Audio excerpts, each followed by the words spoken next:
మనోడు ఈ పాటికి అన్ని వివరాలు తెలుసుకుని హ్యాపీగా తాపీగా ఏలేసుకుంటూ వచ్చేస్తుంటాడు. ఒకసారి అటు చూడు. ఇదేంటి రంగు మారిపోయాడు? రే ఏంట్రా ఏంట్రా ఇదంతా ఇంత వికృతంగా ఉన్నావేంటి? ప్రకృతి వైద్యం చేయించుకుని ఉంటాడు. దట్టి fail of my country. Country కాదు కంట్రీ. నోరు మూయరా జనకంట్రీ. ఏమైందిరా? ఏం చెప్పమంటావు? మేము కోటయ్య గారి గురించి తెలివిగా ఇన్ఫర్మేషన్ రాబడుతుంటే లోపలికి తీసుకెళ్లి బట్టలు ఒడిచేసేసి మట్టి రాసేసి ఇలాంటి పొజిషన్ ఆ సిఐ దుర్గా ప్రసాద్ కూడా రాకూడదు. ఎవరికో చేయాల్సింది ఈడికి చేసేశారు. ఏం చేశారు? పిల్లలు పుట్టకుండా ఆపరేషన్. ఇక నా వంశవృక్షం మోడైపోవాల్సిందేనా? నా భార్య బ్రతుకు అడవి కాసిన వెన్నెల కావాల్సిందేనా? వెలుగు వెన్నెల్లో గోదావరి లాంటి మా బ్రతుకులు ఎండిపోవాల్సిందేనా? విశాలమైన ఈ ప్రకృతి, ఈ కొండలు, ఈ నీళ్లు, ఈ చెట్లు, చేమలు ఇవన్నీ కూడా ఏదో ఓవర్ యాక్షన్ చేయకు. నీకు పిల్లలు పుట్టరని తెలిసే కదా నీ వైఫ్ మా కజిన్ తో దుబాయ్ వెళ్ళిపోయింది. ఈ విషయం నీకలే తెలుసురా? పెద్ద న్యూస్ లాగా ఆంధ్రాలో చూపించట్లే. ఆడెవడో నీకు పిల్లలు పుట్టకుండా చేశాడు కానీ నేనైతే సొరపేడి నొక్కే శవపేటకులో పెట్టేసేవాడిని. అప్పుడు మాకు ప్రెజెంట్ గా ఉండేది. నెవర్ దాంత మీద కొట్టాడు నువ్వు ఆబ్సెంట్. ఇంతకీ కోటయ్య గారి గురించి ఏమైనా తెలుసుకున్నారా? కోటయ్య గారికి చాలా ఆస్తుంది. గవర్రాజు, వెంకన్న, తలుపులమని 3 పేర్లు కనుక్కున్నా. అంతేనా కనుక్కుంటా? ఈలోగా నాకు ఆపరేషన్ అయిపోయింది కదా. ఈ అదవాళ్ళు కాదు కానీ నువ్వు ఊళ్ళోకి వెళ్ళి మొత్తం డీటెయిల్స్ అన్ని కనుక్కున్నారా? ఆ యూస్లెస్ ఫెలోతో పోలుస్తాడు నన్ను.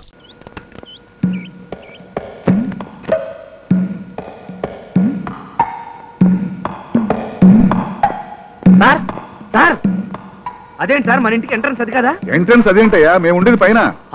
పై పోర్షన్. నీకేనా అబ్జెక్షన్? అబ్బే ఏం లేదు సార్, మీరు పదండి. Fruits, sweets 200 waste. రావయ్యా. వస్తున్నాను సార్. సచ్చా సచ్చా వస్తున్నా.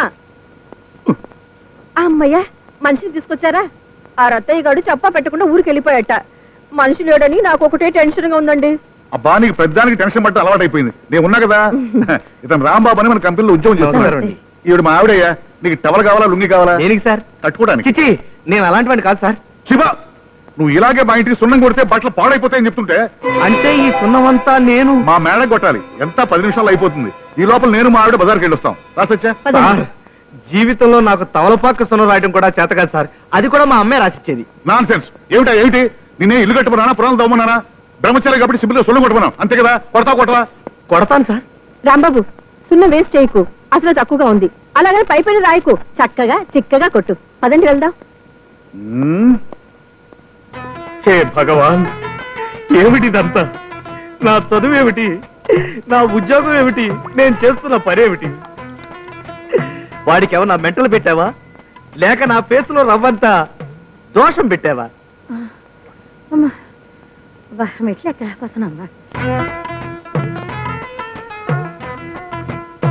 ఇదిగో అబ్బాయి. ఏంటమ్మా?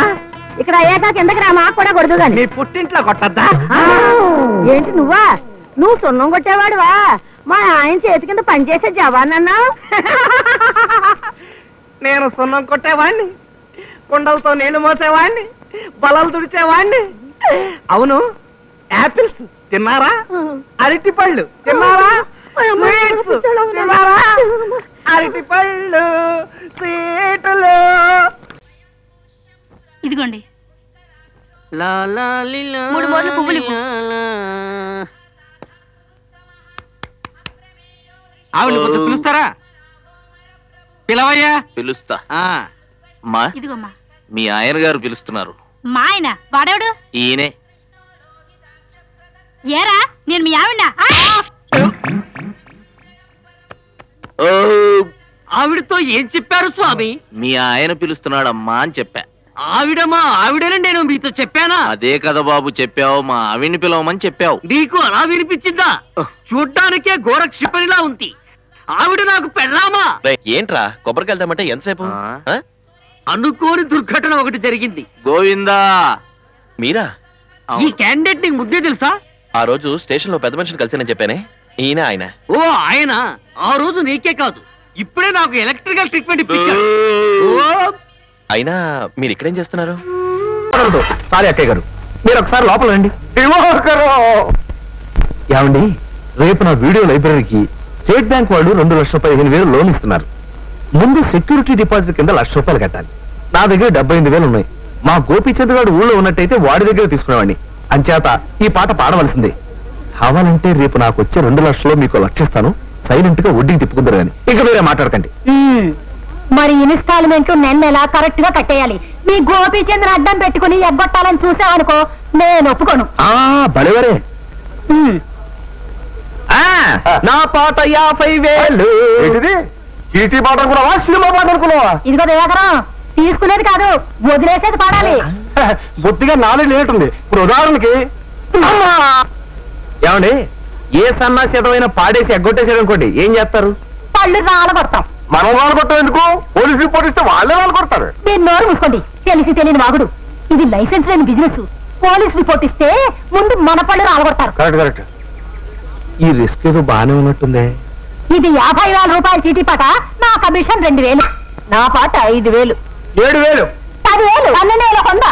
12,400. 13,000. ఇగో దివాకరం, నువ్వు పాడరావా? 35,000.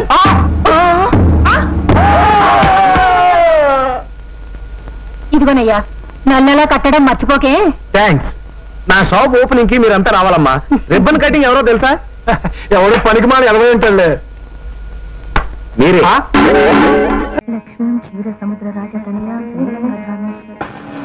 భక్త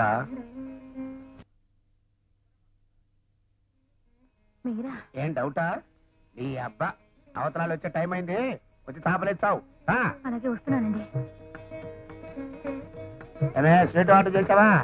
చేశానండి. కాఫీ ఇదిగో ఇప్పుడే పెడుతున్నానండి. ఇంకెప్పుడు పెడతావే? అవతల వాళ్ళు వచ్చే టైం అయిపోతుందేనో. ఒక్క పొలం ఉందా? నిండుకుందండి. ఉందా? ఉంటది. నీకు హారత కర్పూరం అగరత్తుల మీద ఉన్న శ్రద్ధ ఒక్క పొడి ఒక్క పొడి మీద ఉండి సాగుతు మరి.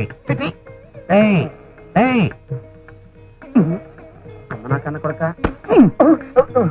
మాట్లాడు డూయింగ్ సెకండ్స్ సీయింగ్, ఇప్పటిదాకా రీడింగ్, జస్ట్ నౌ స్లీపింగ్.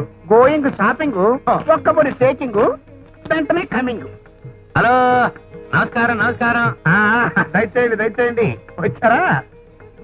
ఇచ్చే తాళసేనట్టుంది. పర్వాలేదు, దాంతే ఉంది. తమరు వచ్చారు, అదే 10,000. కాళ్ళు కడుక్కోండి. అలాగే చేద్దాం. రండి రండి. ఇప్పటిదాకా తమరు రాకపోతేను చిలకలో చిలక, కాళ్ళు చేతులు ఆడలేదు అనుకోండి. ఇంకా ఆలస్యం ఎందుకు, వచ్చి వచ్చేసి ప్రారంభించేద్దాం. ప్లేట్ లో బ్లూటూ రెడీ, నేను రెడీ. మరగతాం ఏడు ఎలాగైనా నా పెళ్లి అయిపోవాలయా. ఓహో, అమ్మాయిల ఫోటోలు చూపెట్టు. ముందు పెసరట్టు ఉప్మా తినిపించా. నీ తిండి తగలేవరే సుబ్రా. ఏంట్రా లోపల ఏముందిరా? నిక్కరుంది. ఈ ఎదవేటకారం మరింతలేక నీ పెళ్ళం సింగపూర్ వెళ్ళిపోయింది. నా పిల్ల ఊసి ఎందుకురా? సర్లేరా, 1/2 పెసరట్టు పట్టురా. ఇదిగా వడేవర్లా నీకు ఊర్లో పిల్లనివ్వడానికి భయపడి చేస్తున్నారా? నేనేమన్నా వీరప్పని వియ్యనుకున్నా కాదా, దుర్యోధనుడు దోతవే. నీకు పిల్లనిస్తే ఆ పిల్లనితో కాపురం చెయ్యాలా లేక సూర్య గారితో గుండి గీయించుకోవాలా అని భయపడుతున్నారు. అంటే వాడి చావు నా పెళ్లి ఒక్కసారేనన్నమాట. వాడు చస్తేనే గానీ నాకు కళ్యాణ యోగం లేదన్నమాట. వాడు నా పెళ్లి పందిరికి ఫిలమెంట్ లేని బలువు అయిపోయాడు. నా సోమరంగతికి తలుపులు లేని కిటికీ అయిపోయాడు. నీచుడు, నికృష్టుడు అని ఎప్పటికీ నేనన్నాను. నా దుర్యోధనుడు 99 మందికి అన్నయ్య, ధృతరాష్ట్రుడు కొడుకు, అభిమాన ధనుడు. అభిమానించే వాళ్ళకి కొంగు బంగారం, ద్వేషించే వాళ్ళకి దొంగ బంగారం. ఒరే కంగారు పడకరా, వచ్చింది కౌరవుడు కాదు కారు.